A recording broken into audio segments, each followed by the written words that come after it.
We're witnessing Baker Mayfield's fifth pass batted down at the line of scrimmage in what will become another Carolina Panthers loss early into the 2022 season. At this point, a whopping 8.5% of Mayfield's passes have been batted down, according to Pro Football Focus. Can you imagine how frustrating that would be? Seeing an opening and then slamming into a brick wall, over and over and over again. The season was already getting away from Mayfield 4 weeks in, posting a 75 passer rating above only the likes of Mitchell Trubisky and Justin Fields, and leading a team that had only one win so far. This was supposed to be a revenge season for Baker, but now it was just starting to feel sad. Of course, we could make that 8.5 percentage into 10% if we wanted to take StatHead's numbers. But that doesn't totally feel sincere, since I noticed StatHead listed a 5 batted pass game in week 1 against the Cleveland Browns, but when I watched it, I saw only 4 batted passes, something that PFF agreed with me on. I bring this up just to say, tracking batted passes at the line of scrimmage is hard. Even PFF got it wrong at least once, because they recorded only 4 against Arizona when I saw 5. And number 2, take these actual batted pass numbers with a grain of salt and view them more in how they are relative to each other. Either way, a big conception around why batted passes happen comes from the height of the quarterback. Linemen are typically 6 feet 2 inches or taller, and a good chunk of the QB's job responsibilities hinge on what's happening on the other side of them. If he isn't tall enough to do that, there's probably going to be a lot of passes batted at the line. The average height of an NFL quarterback is 6 feet 2.5 inches. Baker comes in right at about 6.5 feet tall. Maybe it's no wonder that, since he debuted in 2019, he holds the title for the most batted passes in the league at 55. Behind him, the guy whose helmet makes it look like Roger Goodell activated a cheat code, the 5'10 Kyler Murray with 51. But when we round out the top 5, things start to get weird with the 6'5 Josh Allen at number 5, the 6'4 Matt Ryan at number 4, and then the 6'6 Justin Herbert at number 3. I think you see where I'm going with this. Height has very little, if anything, to do with a quarterback consistently getting passes batted down the line.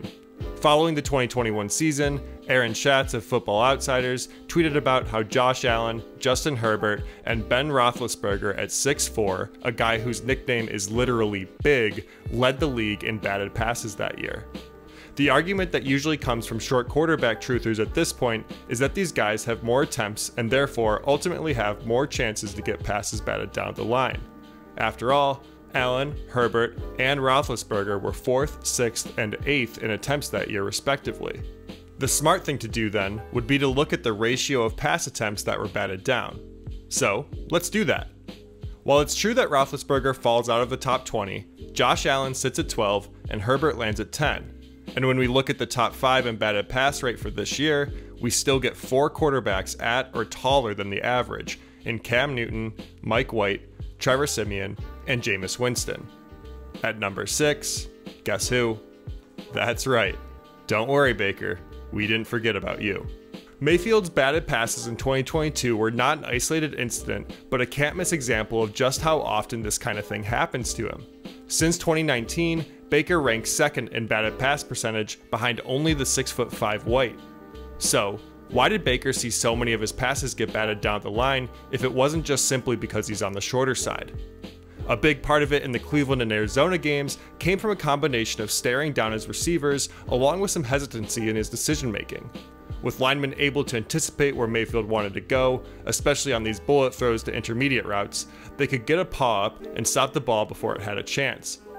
This one is a good example of that, where Baker has a lot of time to throw in the pocket and ends up telegraphing his throw, locking his eyes onto his guy, doing an extra hitch with his feet, and then launching.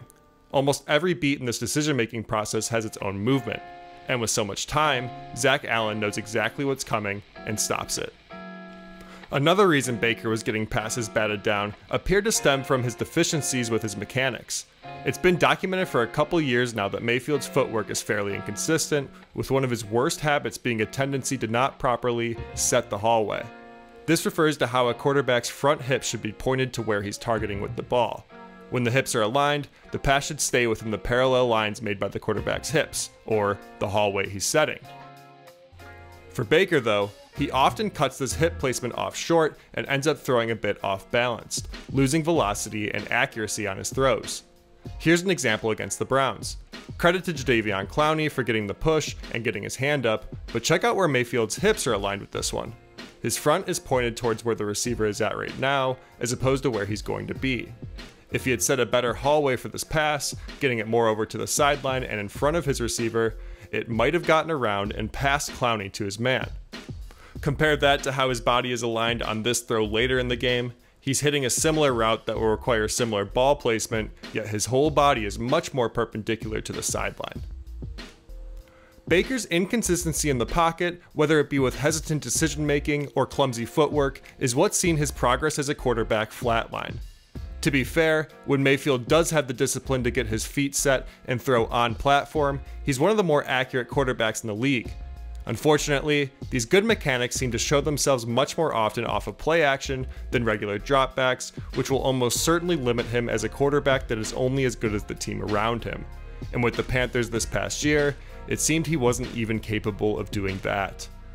Baker's stock as a starting quarterback is dropping rapidly, and this next stop in Tampa Bay may very well be his last shot. While many onlookers will be concerned with what the ball does once it leaves his hand, Mayfield's redemption arc, or lack thereof one, will be determined by his discipline to nail the fundamentals before every throw. Thank you so much for watching this video. Please remember to give it a like if you did enjoy it, and please consider subscribing to Football Doesn't Matter so you can catch the next video. Thanks. Bye.